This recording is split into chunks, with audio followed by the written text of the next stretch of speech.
It seemed like such an ordinary box. The wood was old and weathered, the fastenings were heavy brass, and the lid was inlaid with an ornate silver symbol. My father willed it to me after the state executed him for murder. He left no explanation or instructions, only the small, mysterious wooden box. At first I considered tossing it into the river. The last thing I wanted was a reminder of the man that had abandoned his son in favor of a life of violence. But being the weak-willed person that I am, my curiosity soon overwhelmed me, and I could stand the mystery of the box no longer. Opening the box, however, was easier said than done. Attempts to pry open the latches with my hands yielded only abraded fingers and broken nails.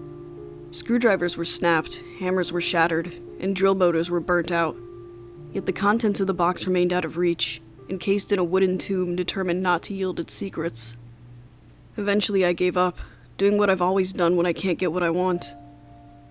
I told myself that whatever was inside was not worth the effort, and did my best to forget about it. But the box would not allow me to forget so easily, and one night while I was sleeping, it opened of its own accord. I awoke to an eerie silver luminescence that filled my bedroom, and a deep sense of pervasive cold that chilled the surroundings to absolute stillness. As I sat up in my bed, I was overwhelmed by a sense of unfamiliarity, as if I had been transported somewhere that looked very much like my bedroom, but was home to someone or something else.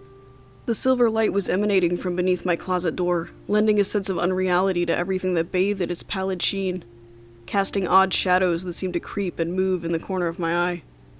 I could feel myself standing up, though I had not willed myself to do so, and slowly, quietly, I crept towards the closet. My fingertips brushed the knob, recoiling for a moment from the penetrating cold. Then resolutely, firmly, I grasped it, pulling the door open to reveal the box. The hinges had sprung open wide.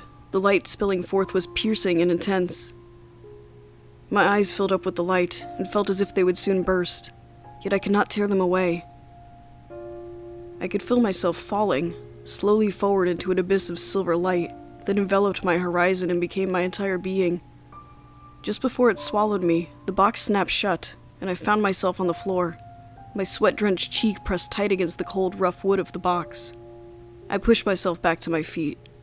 The eerie silver light was gone, and my room seemed once again my own. Yet something was still not right. The cheek that had touched the box was throbbing with a burning pain. I wandered into the bathroom and flipped on the light, gasping at my grotesque reflection. The symbol on top of the box was burned into my cheek. I reached up to touch it, but as I did so, it faded. But the brand was not the only souvenir the box had left me with. I could feel a presence in me, an unwelcome guest inside my mind. I find myself missing time, awaking in strange locales with blood splattered on my clothing. But that's not what worries me the most. What worries me the most is the call I received from my lawyer yesterday, asking for clarification on the amendment I had made to my will. He wondered why the only thing I wanted to leave my son when I died was an unopenable wooden box.